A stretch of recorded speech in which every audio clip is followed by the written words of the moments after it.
வணக்கம். திருக்குறள் பொறையுடைமை பார்க்கலாம். இந்த அதிகாரம் அறத்துப்பாலில் இல்லறவியலில் 16வது அதிகாரமாக இருக்குது. ஓகேங்களா? பொறையுடைமை அப்படிங்கிறதுக்கு என்ன அர்த்தம்னா, பிறர் செய்யும் துன்பங்களை பொறுத்தல், அதாவது பொறுமையாக இருக்கிறது. ஓகேங்களா? பொறை அப்படின்னாலே பொறுமை அப்படின்னு தான் அர்த்தம். ஃபஸ்ட்டு குறள், அகழ்வாரை தாங்கும் நிலம் போல தம்மை இகழ்வார் பொறுத்தல் தலை. ரொம்ப ரொம்ப ரொம்ப ஃபேமஸான திருக்குறள் இது நம்ம எல்லாருக்கும் தெரிஞ்சிருக்கும். நம்ம 5th ஸ்டாண்டர்ட்லேருந்தே படிச்சிருப்போம்னு நினைக்கிறேன். ஓகேங்களா? இதுக்கு பொருள் என்னென்னா, நிலமானது தன்னை தோண்டுபவரையும் தாங்குவது போல நம்மை இழிவுபடுத்துவரையும் நாம் பொறுத்து கொள்வதே சிறந்த பண்பு. அகழ்வாரை தாங்கும் நிலம் போல, அகழ்வார் அப்படின்னா தோண்டுவது, அகழ்வாராய்ச்சிலாம் சொல்கிறாங்க இல்லையா? ஸோ அகழ்வது அப்படின்னா தோண்டுதல். நம்ம நிலம் என்ன பண்ணுது, நம்மளை தோன்றவங்களையும் தாங்குது. அதுபோல் நம்மளை நம்மளை கேவலப்படுத்துகிறவங்களையும் நம்ம பொறுத்துக்கணும். இதுதான் சிறந்த பண்பு அப்படின்னு சொல்கிறாங்க. இதுக்கு சொற்பொருள் கொடுத்துருக்காங்க. அகழ்வார் அப்படின்னா தோண்டுபவர், இகழ்வார் அப்படின்னா இழிவுபடுத்துபவர், தலை அப்படின்னா சிறந்த பண்பு. இலக்கண குறிப்பு பாருங்கள். பொறுத்தல் அப்படின்னா அல்விகுதி வந்திருக்கு. தொழிற்பெயர். பொறுத்தல்ங்கிறது ஒரு தொழில், நம்ம பொறுமையாக இருக்கோம் அப்படிங்கிறது. ஓகேங்களா? அகழ்வார் இகழ்வார் வினையால் அணையும் பெயர்கள். ஓகேங்களா? பகுபத ஒரு இலக்கணம் கொடுத்துருக்காங்க. அகழ்வார் அப்படின்னா அகழ் கூட்டல் இவ் கூட்டல் ஆர். அகழ்னா பகுதி, இவ் எதிர்கால இடைநிலை, ஆர் பலர்பால் வினைமுற்று விகுதி. இதில் ஒரு முக்கியமான விஷயம், இது ஓமை அணி. ஓகேங்களா? ஓமை அப்படின்னா போல, போன்ற அப்படிங்கிற ஓம உருபுகள் வெளிப்படையாக வரும். இதில் நமக்கு என்னென்னா, அதாவது பொறுமையாக இருக்கிறத நிலத்து கூட கம்பேர் பண்ணி சொல்கிறாங்க. ஓமை அப்படின்னாலே கம்பேரிசன் தான். ஓகேங்களா? இப்போது நம்ம பொறுமையாக இருக்கிறது எது போல் அப்படிங்கிறதுனால நம்மளை திட்டுறவங்களையும் நம்ம பொறுத்துக்கிறது எது கூட கம்பேர் பண்ணுறாங்க அப்படின்னா, நிலம் அவங்க தோன்றவங்களையும் பொறுத்துக்குது அப்படிங்கிறது. இதில் போல அப்படிங்கிற ஓம உருபு வெளிப்படையாக வந்திருக்கு. அதனால் இது ஓமை அணி. ஓகேங்களா? இது இல்லாமல் எடுத்துக்காட்டு ஓமை அணி, இல்பொருள் ஓமை அணியெல்லாம் இருக்குது. இதுலேயே இந்த அதிகாரத்திலே எடுத்துக்காட்டு ஓமை அணிக்கு ஒரு எக்ஸாம்பிள் இருக்குது, அதை பார்த்துடலாம். அப்போது நான் இல்பொருள் ஓமை அணி பற்றியும் சொல்கிறேன். 2வது குறள், பொறுத்தல் இறப்பினை என்றும் அதனை மறத்தல் அதனினும் நன்று. பொறுத்தல் இறப்பினை என்றும், அதாவது பிறர் செய்யும் துன்பத்தை ஒருத்தல் பொறுத்து கொள்ளுதல் சிறந்தது, அதைவிட சிறந்தது அத்துன்பத்தை மறந்து விடுதல். இதுக்கு என்ன அர்த்தம் அப்படின்னா, ஒருத்தவங்க நமக்கு துன்பம் பண்ணுறாங்க, அதை நம்ம பொறுத்துக்கிறோம், அது ரொம்ப பெட்ரு. இல்லை, அதை நம்ம மறந்தே போயிட்டோம், அது அதை விட பெட்ரு. மன்னிச்சுக்கோன்னு ஒருத்தன் உங்ககிட்ட சொல்கிறாங்க அப்படின்னா, மறந்துட்டேன் போடா அப்படின்னு சொல்கிறது தான் கெத்து. அதுதான். சரிங்களா? இதுக்கு சொற்பொருள் கொடுத்துருக்காங்க பாருங்கள். பொறுத்தல் அப்படின்னா பொறுத்து கொள்ளுதல். இறப்பினை அப்படின்னா பிறர் செய்த துன்பத்தை. இறப்பினை அப்படிங்கிறதுக்கு என்ன அர்த்தம்? பிறர் செய்த துன்பத்தை. இலக்கண குறிப்பு பாருங்கள். மறத்தல், பொறுத்தல் அல்விகுதியில் வந்திருக்கு. தொழிற்பெயர்கள். நன்று அப்படிங்கிறது குறிப்பு வினைமுற்று. பகுபத உறுப்பு இலக்கணம் கொடுத்துருக்காங்க. மறத்தல் அப்படிங்கிறதுக்கு மர கூட்டல் இத் கூட்டல் தல். மரங்கிறது பகுதி, இத்துங்கிறது சந்தி, தல்லுங்கிறது தொழிற்பெயர் விகுதி. அதனால தான் இது தொழிற்பெயர். அடுத்து 3வது குறள், இன்மையுள் இன்மை விருந்தரால் வன்மையுள் வன்மை மடவார் பொறை. இதுக்கு பொருள் என்னென்னா, விருந்தினரை வரவேற்க இயலாது தவிர்க்கும் நிலை வறுமையுள் கொடிய வறுமை ஆகும். அதுபோல அறிவற்றார் செய்யும் தீங்குகளை பொறுத்து கொள்ளுதல் வலிமையுள் சிறந்த வலிமை ஆகும். இதுதான் எடுத்துக்காட்டு ஓமை அணி. ஓகேங்களா? இப்போ 2 விஷயத்தை கம்பேர் பண்ணியிருக்காங்க. இதில்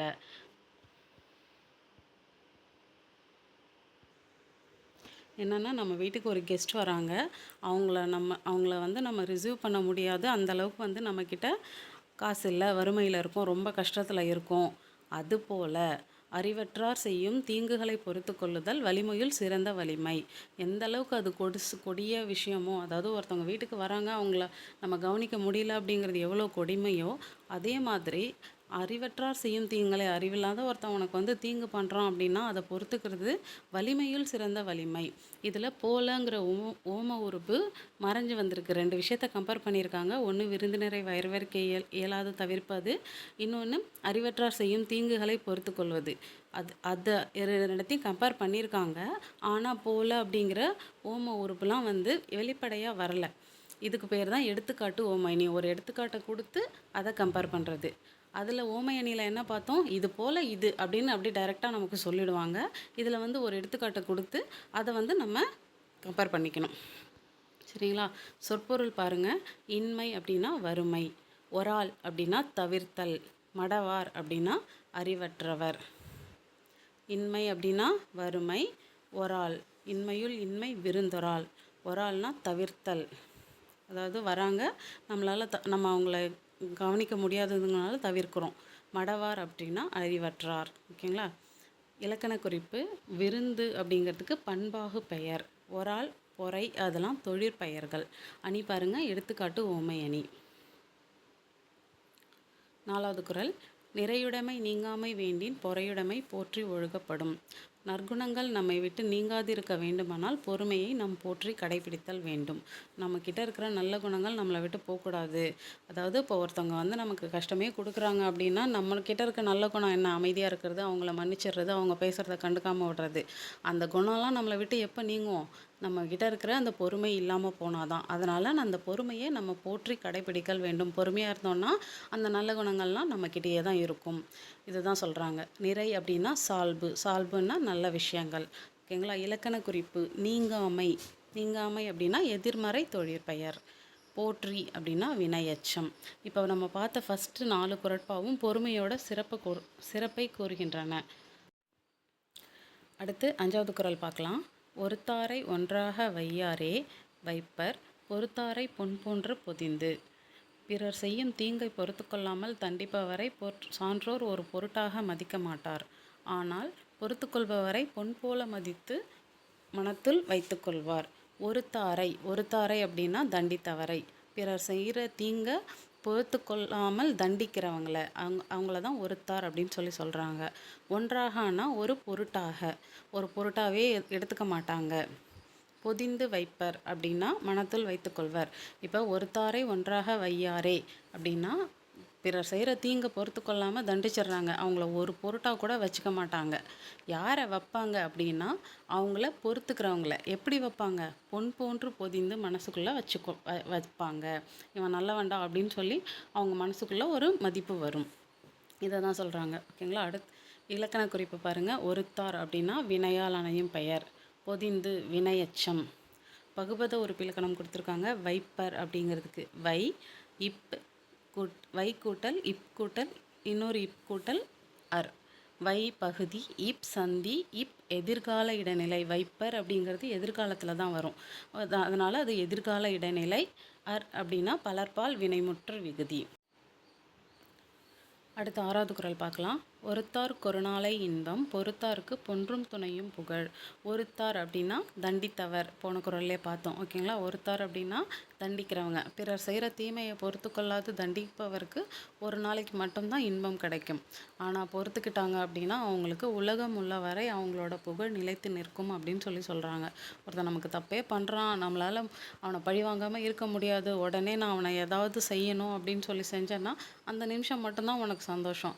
ஆனால் நீ பேசுறியா, பேசிட்டு போ அப்படின்னு நீ விட்டுட்டன்னா அது உலகம் உள்ள வரைக்கும் அந்த புகழ் உனக்கு நிலச்சி நிற்கும் அப்படின்னு சொல்கிறாங்க. சொற்பொருள் கொடுத்துருக்காங்க பாருங்கள். பொன்றும் துணையும். பொன்றும் துணையும் அப்படின்னா உலகம் உள்ள வரை. இலக்கண குறிப்பு: ஒருத்தார் பொறுத்தார் வினையாளனையும் பெயர்கள். ஒருத்தாருக்கு பகுபத உறுப்பிலக்கணம் கொடுத்துருக்காங்க.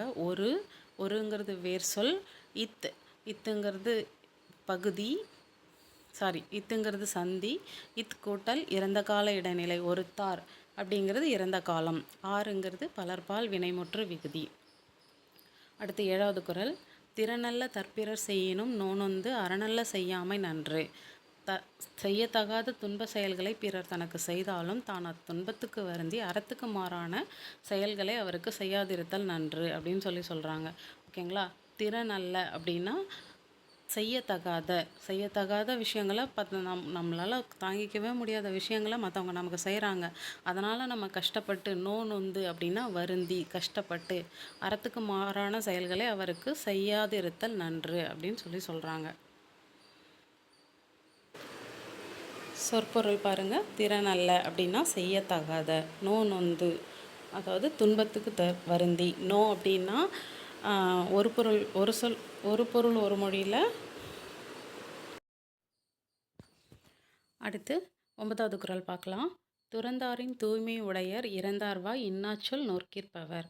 அதாவது இன்னாச்சொல் அப்படிங்கிறது கொடுமையான சொல். துறந்தார் அப்படின்னா துறவிகள் அப்படின்னு சொல்கிறாங்க. சரிங்களா? அதாவது வரம்பு கடந்து பேசுகிற தீயவரின் சொற்களை பொறுத்து கொள்பவர் பற்றற்ற துறவியனினும் மேலானவர். துறந்தாரின் அப்படின்னா துறவி, தூய்மை உடையார் அப்படின்னா மேலானவர். இறந்தார்வாய் அப்படின்னா வரம்பு கடந்து பேசுகிறவங்க. இன்னாச்சொல் அப்படின்னா தீமை. தீமை அப்படின்னு நோர்க்கிற்பவர் அப்படின்னா பொறுப்பவர். பொருள் மறுபடியும் சொல்கிறேன் பாருங்க.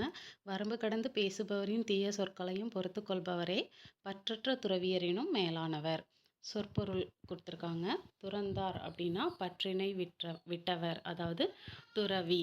இறந்தார் அப்படின்னா வரம்பு கடந்தவர். இன்னா அப்படின்னா தீய. நோர்க்கிற்பவர் அப்படின்னா பொறுப்பவர். இலக்கண குறிப்பு கொடுத்துருக்காங்க. இறந்தார், துறந்தார், நோர்க்கிற்பவர் இதெல்லாம் வினையால் அணையும் பெயர்கள். இன்னா அப்படிங்கிறது ஈறுகட்ட எதிர்மறை பெயரச்சம். பகுபத உறுப்பிலுக்கான பாருங்க. இறந்தார் அதாவது இர கூட்டல் இத்து, இந்த கூட்டல் இத்து கூட்டல் ஆர். இரங்கிறது பகுதி, இத்துங்கிறது சந்தி, இந்தானது விகாரம். இறந்த கால இடைநிலை. இறந்தார் அப்படிங்கிறது இறந்த காலத்தில் வருது. இறந்த கால இடைநிலை. ஆர் பலர்பால் வினைமுற்று விகுதி. அடுத்து 10வது குறள் பாருங்க.